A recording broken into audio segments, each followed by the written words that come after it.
and the strengthening of marriage and family. According to the UPF website, the organization works towards realizing its founder's goal of one family under God. National Assembly President Kun Suu lauded the long-standing good relations between the National Assembly and the UPF, which recently provided educational programs on family values in Siem Reap. She said that the National Assembly is willing to seek deeper connections at a time when the world is facing violence, complexity, war, and uncertainty. The organization has been tied to right-wing American politicians in the past, with former President George H.W. Bush speaking at the group's preceding forum in 1995, where he spoke about America's need for morality to strengthen families. According to Japanese newspaper the Mainichi, the UPF paid former President Donald Trump around $2.5 million to speak at their events over the last few years. UPF President Charles S. Yang congratulated Cambodia on its July elections, which he claimed were free and fair, based on his organization's role as a direct observer on Election Day. He expressed his confidence in Prime Minister Hun Manet's ability to lead the country towards success, while also praising his father, former Prime Minister Hun Sen, for always supporting the UPF's mission. Kun Suu assured the delegation that both the former and current prime ministers consider peace a priority that must always be protected and promoted. She noted that the first phase of the new administration's Pentagon strategy ensures maintaining peace alongside promoting better living standards. The National Assembly president asked for the UPF's assistance in attracting tourism and investment, along with providing training for National Assembly members to build their capacity and empower women in government. Kristen Winters, EAC News.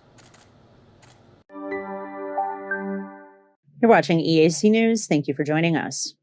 The Ministry of Labor and Vocational Training has paired with HD Hyundai Heavy Industries of South Korea to train human resources in heavy shipbuilding. EAC News reporter Anthony Ellis has more.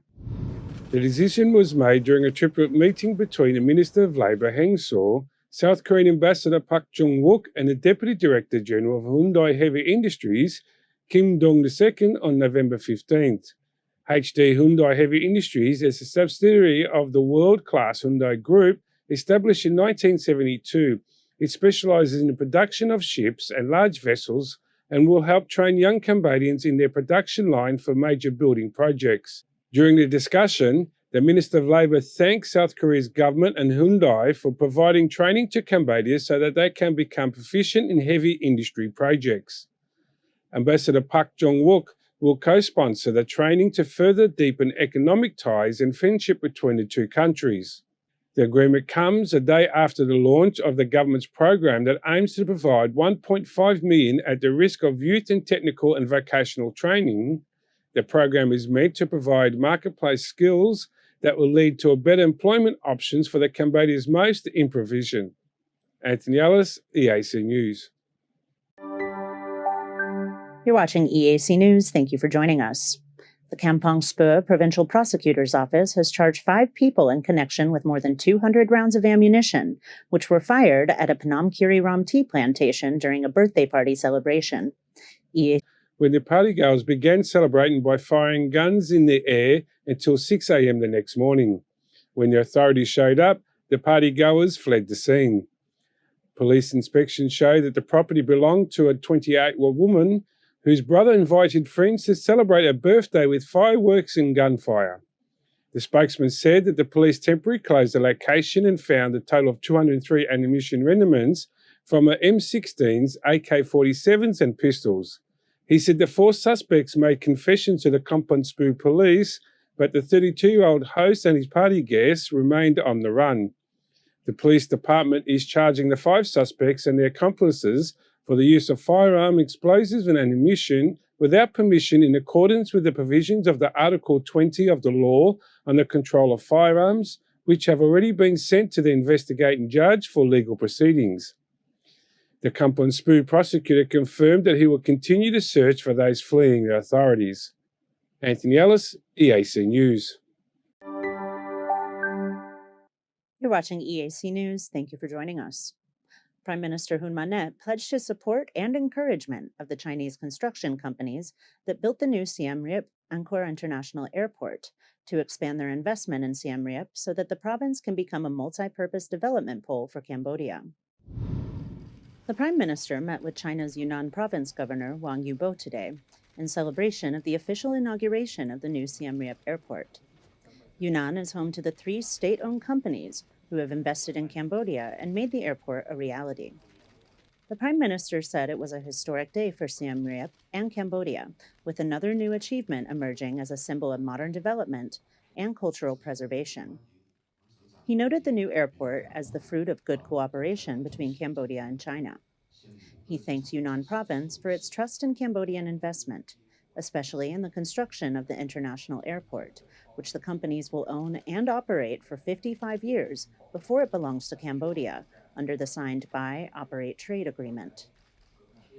Prime Minister Hun Manet went on to praise the achievements of China's Belt and Road Initiative within Cambodia, which saw loans develop the Phnom Penh-Sihanoukville Expressway, the Sihanoukville Special Economic Zone, the Siem Reap Angkor International Airport, and the Phnom Penh Bavat Expressway, which is currently under construction. Governor Wang Yubo expressed his belief that under the leadership of Prime Minister Hun Manet, Cambodia will be more prosperous and Chinese-Cambodian cooperation will be closer, stronger, and long-lasting.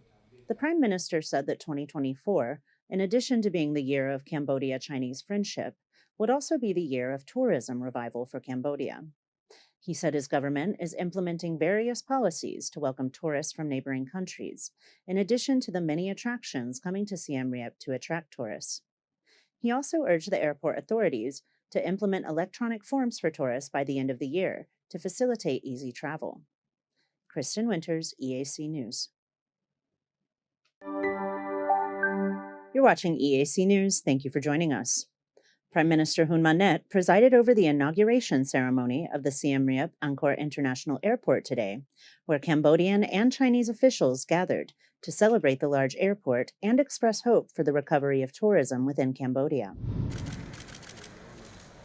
Siem Reap Angkor International Airport is located 41 kilometers from Angkor Wat and just over 50 kilometers from Siem Reap, a distance which preserves the ancient archaeological site and its surroundings. Minister in charge of the Secretariat of State for Civil Aviation, Mao Havanal, hopes that the new airport will be able to attract domestic and international tourists, as well as more airlines, especially from China. Currently, there are only 34 regular flights serviced through Siem Reap, which is 32% of the capacity the city was receiving in 2019, before COVID. Mao Havanal said he hopes the aviation sector will bounce back soon. Governor of China's Yunnan Province, Wang Yubo, said that the new airport has paved the way for economic and trade cooperation between China and Cambodia, and that it brings the two countries together to build a better future by promoting China's Belt and Road Initiative. Speaking at the inauguration, Prime Minister Hun Manet said that the inauguration of a modern airport with access to a large number of aircraft is an achievement not only for the present, but also prepares for the future. He urged the airport's managing staff to provide excellent hospitality so that tourists leave with fond memories. ត្រូវធ្វើយ៉ាងណាឲ្យការងារទាំងអស់រួមទាំងការងារបដិសណ្ឋារកិច្ចការងារផ្ដល់សេវាផ្សេងៗទាំងសេវានៅខាងក្រៅ airside នៅខាងក្នុងខាង passenger side ឲ្យយើងមិនឲ្យជាកន្លែងមួយដែលថាអ្នកដំណើរឆ្លងកាត់មានអនុស្សាវរីយ៍ល្អហើយជាពលានយន្តហោះមួយដែលមានគេថាការទទួលផ្ដល់សេវានិងភាពកក់ក្ដៅ Construction of Siem Reap Angkor International Airport began in March 2020 with an investment of approximately $1.1 billion through a Buy, Operate, Trade investment. This means that the Chinese companies that built the airport will own and operate it for 55 years before it belongs to Cambodia.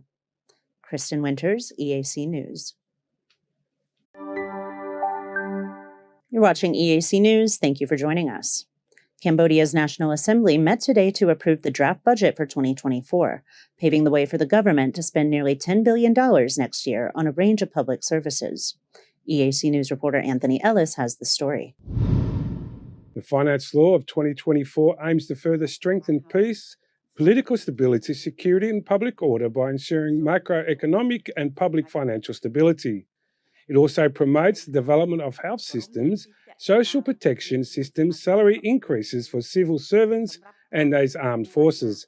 It will also provide allowances to regional administration staff based on merit to improve living standards and strengthen the institutional capacity and quality of public services. The National Assembly went through each aspect of the proposal budget and raised questions and inquiries to the government representative, who defended the draft budget in accordance with procedures.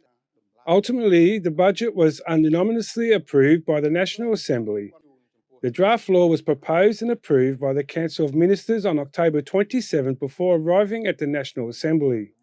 In 2024, Cambodia plans to spend about 37 trillion real, equivalent to more than $9.2 billion US dollars. Anthony Ellis, EAC News. You're watching EAC News. Thank you for joining us. The Ministry of Education, Youth and Sports has announced new school standards for the next academic year in an effort to improve the quality of education in Cambodia. EAC News reporter Anthony Ellis has more. In an announcement dated November 14, 2023, Minister of Education, Hang Chun-naron, said that the standard school module will be implemented for kindergarten through the high school and will focus on school governance, curricula, extracurricular activities, student health, and parent involvement. He said the model schools will achieve 5 standards, including student achievement standards, teaching and learning standard, community participation, operational standards and administration, and school accountability. A campaign for clean schools will also be launched, a model schools receiving a Prime Minister Hun Manet Model School Award. The goal of standards is to strengthen knowledge, discipline, ethics, and student behaviour, in addition to care for student health and the environment of parents, guardians, and the community in education. They will begin to be implemented on December 1st, 2023, and will be up for review in September 2024. Speaking at this year's Teachers' Day on October 5th, Prime Minister Hun Manet announced that under his leadership, improving the quality of education is important to his administration and promised to elevate public schools to a high-quality education. He underlined the importance of K through to 12 education to developing a society with quality human resources. Anthony Ellis, EAC News. You're watching EAC News. Thank you for joining us. A deputy director of the Anti-Drug Crime Department and 4 accomplices have been arrested in drug-related extortion cases involving tens of thousands of dollars. EAC News reporter Anthony Ellis